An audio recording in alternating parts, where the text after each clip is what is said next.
Question number 6, Jami-Lee Ross. Mr Speaker, my question is to the Minister for Building and Housing and asks, what does the latest data show about the growth in residential construction in Auckland?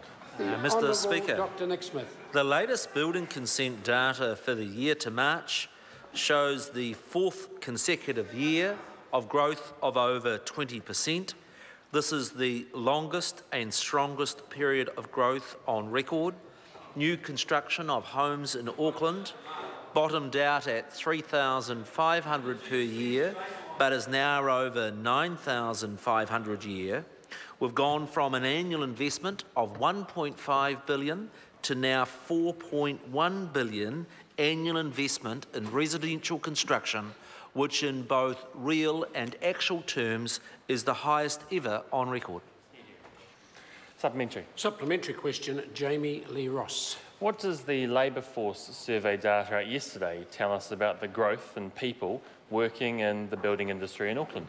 Mr Speaker. The Honourable Dr. Nick Smith. Mr Speaker, yesterday's data shows 80,000 people are now working in the building sector in Auckland. That's a growth of 28% over the last year and comes on top of growth of 12% in the previous year and another 8% in the year before, and shows the level of momentum that there is in new house construction in Auckland. Mr Speaker, that means there are 29,000 more people working in the house construction and building industry than prior to the housing accord being entered into. One of the challenges with such growth is maintaining the quality of the building work. That's why we're responding with a big investment in additional apprenticeships, growth in investments in skills areas like engineering, but we also need to make sure that the building system and the regulations maintain the quality as well as the quantity. Supplementary. Supplementary question, Jami-Lee Ross. What is the latest advice on house prices and the Auckland market, and is he satisfied the market has cooled? Mr Speaker. The Honourable Dr. Nick The Smith. market does remain quite volatile, but there is some reason for optimism. If we look at the latest QV values, which is the largest sample size, for the first time in 5 years shows no quarterly increase in the house price. The real estate data actually showed similar figures.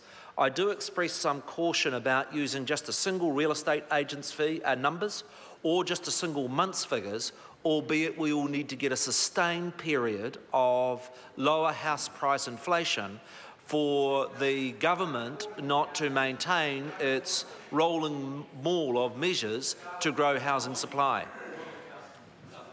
Supplementary question, Phil Twyford. Why does he continue to trumpet the build rate in Auckland as some kind of success when a shortfall of 40,000 dwellings has built up on his watch and the current build rate falls far short of what's needed even to house the 52,000 net new arrivals in Auckland in the last 12 months? The Honourable Mr Speaker, when the rate of residential investment in Auckland has gone from $1.5 billion a year, which what it was when Labor left government, to $4.1 billion a year, they've discovered it. They have discovered that there was a GFC. But when it's gone from 1.4 to $4.1 billion a year in residential investment, only a whinger on the opposition would take offence.